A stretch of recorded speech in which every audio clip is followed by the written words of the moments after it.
আজকে দেখলাম যে আপনি খাবারটা বিতরণ করছেন, আসলে রান্না করা খাবার কেন বিতরণ করছেন?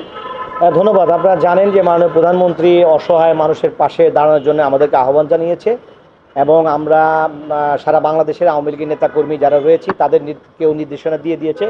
এমনিভাবে আমাদের ধানমন্ডি থানা আওয়ামী লীগের সাধারণ সম্পাদক হিসেবে এবং ধানমন্ডি থানার কাউন্সিলর হিসেবে আমি আমাদের মাননীয় প্রধানমন্ত্রীর যে নির্দেশ দিয়েছে সেই নির্দেশগুলো আমি পালন করছি এবং গতকালকে আমরা চাল, ডাল, তেল এগুলো দিয়েছি এবং আজকে আমরা চিন্তা করলাম যে রিকশায় অসহায় মানুষ তাদের সাক্ষাৎকার দেখলাম বিভিন্ন চ্যানেলে যে তারা তাদের যে কাঙ্ক্ষিত যে অর্জনটা, তাদের যে রোজগারটা সেটা কিন্তু হচ্ছে না।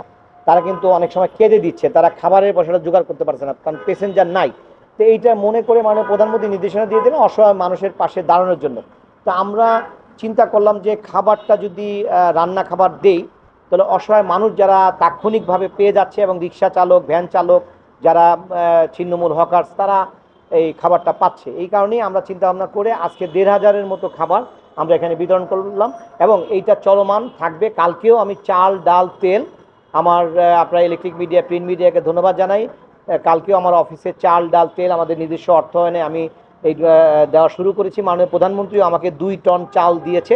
মাননীয় প্রধানমন্ত্রী তার খাদ্য ইয়ের থেকে আমার নামে বরাদ্দ করেছে 2 টন, তার সাথে আমি কিছু তেল, ডাল এগুলো আমি কালকে দিব।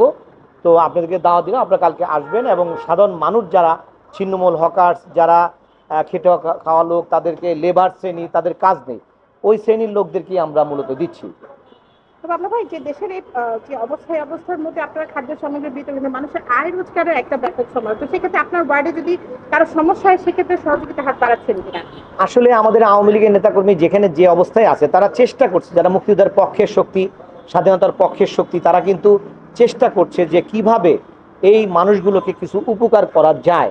তা আমি বিত্তশালী যারা রয়েছেন, মুক্তিযোদ্ধার পক্ষের শক্তি, স্বাধীনতার পক্ষের শক্তি যারা রয়েছেন, আমি তাদেরকে আহ্বান করব যে এই সকল ছিন্নমূল হকার্স, যারা খেটে খাওয়া মানুষ, যাদের দিন আনতে দিন পান্তাপুরে তারা কিন্তু কাজ পাচ্ছে না, আমি মনে করি তাদের পাশে দাঁড়ানোর আহ্বান করব। আমি একজন মুক্তিযোদ্ধার সন্তান হিসেবে, আমার বাবাও ছিলেন একজন বীর মুক্তিযোদ্ধা, বঙ্গবন্ধুর আওয়ামী লীগের ফাউন্ডার মেম্বার ছিলেন, আমার দাদাও ছিলেন একজন মন্ত্রী, শিক্ষামন্ত্রী ছিলেন, আমার মামাও ঢাকা সিটি কর্পোরেশনের মেয়র ছিলেন, আমার ছেলেও বাংলাদেশ আওয়ামী লীগের আইন বিষয়ক সম্পাদক ব্যারিস্টার নাবেদ, ও কাজ করতেছে।